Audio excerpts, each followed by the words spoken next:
नमस्कार MC Odia kitchen को आपण मानक अनेक अनेक स्वागत। आज आम बनइबा चिली कोबी। यही रेसिपीटी बनइबा बहुत सहज होता है और बहुत स्वादिष्ट लगी था। आपण मैंने कम समय चाहिए बनई पारे। आपण मैंने भिडियो को फुल वॉच करूँ। आशा करी आज रेसिपीटी आपण मानक निश्चिंत रूप से भल लगे। जदि भल लगी था लाइक करूँ, सांग मान सहित शेयर करूँ। मो चैनल जदि नुआ मो चैनल को प्लीज सब्सक्राइब करूँ। चलतु आज रेसिपीटी स्टार्ट करनवा और देखी नवा यही रेसिपी कौन सब जिनस आवश्यक और केमती यहाँ बना जाए। चलतु आज रेसिपीटी स्टार्ट करवा। यही रेसिपी मु गोटे मीडियम साइजर फूलकोबी को एमती आकार मुझे बड़ बड़ आकार काटी नहीं। गोटे बाउल में मु 5 चम्मच कॉर्नफ्लोर नहीं। यही रेसिपी कॉर्नफ्लोर टी अधिक परिमाण दरकार होता है और 2 चम्मच टी मैदा नहीं।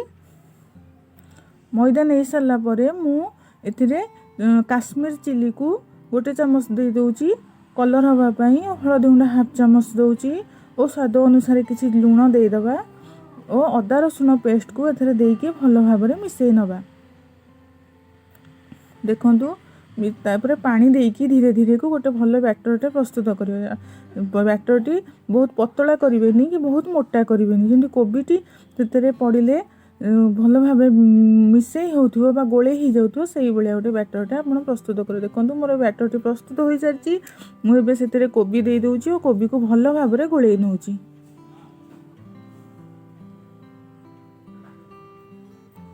एमती कोबीटी से भल भाव में मिसीज। देखो एबे कोबीटी भल भाव में मिसी जाइए। तल उपर कर एमती भल भाव में मिसेबे। मु गैस रे गोटे कड़ाई रे तेल गरम कर नहीं। मु अल्प तेल नहीं कारण मुझे तेल रे यही रेसिपीटा को करी जो बड़का तेल रे से अल्प तेल नहीं। आपण मैंने छाणीवाई अधिक तेल नहीं पारे। तेलटी गरम हो सारापर एमती पकई नवा। जेहेतु मु अल्प तेल नहीं तेणुक गोटे साइड हो सारापर आ गोटे साइड को छाणी नवा। आपण मैंने जब अधिक तेल नौ छाणीवाई सहज हो। मु अल्प तेल नहीं से गोटे साइड हो सारापर मुझे साइड को उल्टे नौ। आपण मैंने गोल्डन ब्राउन कलर है पर्यंत आपको छाणी नवा। देखंतु आम कोबीटी एबे हो जाइए। आपको गोटे प्लेट को काढ़ी नवा। प्लेट को काढ़ी नहीं सारा पर बाकी जो कोबी मु रखी थी गोले की एमती छाणी नवा। गोटी गोटी की धीरे धीरे एपट सेपट उल्टे की छाणी नवा। कम तेल हेतु मु 2 पट उल्टे की छाणी नौची।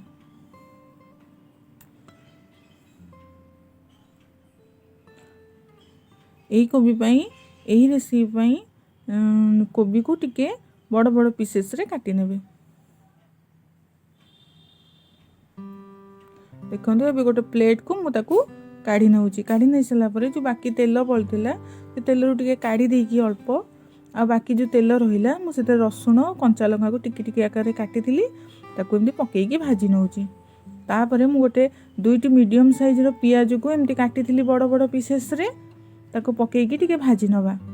टिके भाजी सारापर गोटे टमाट मुझे बड़ साइज रे काटी 2टी टमाट को टमाट काटी सारापर एमती पकईकी भाजी नवा। ये भाजी सारापर मु हाफ गोटे कैप्सिकम अधा को मुझे काटिकी बड़ बड़ पीसेस रे सब जाक पकईकी एकागे किसी समय पर्यंत एमती भाजी नवा। देखो भाजी हो सारापर से चिली सॉस गोटे चम्मच, सोया सॉस गोटे चम्मच और 2 चम्मच टमाटो सॉस देकी ताको भल भाव में मिसेकी गोले नवा। जेहेतु आम चिली प्रस्तुत करुचे तेणुक सब प्रकार सॉस आम देकी गोले नवा। शेष में आपण मैंने गोटे चम्मच भिनेगार नहीं कि गोले नवा। भिनेगार बिल्कुल भी ऑप्शनल अच्छे, आपण मैंने चाहिए नहीं पार और टिके लुण पकईदबा। मुझे देती कोबी रे लुण पकईकी छाणुली तेणुक अल्प लुण आपण देखिकी लुण पकईबे।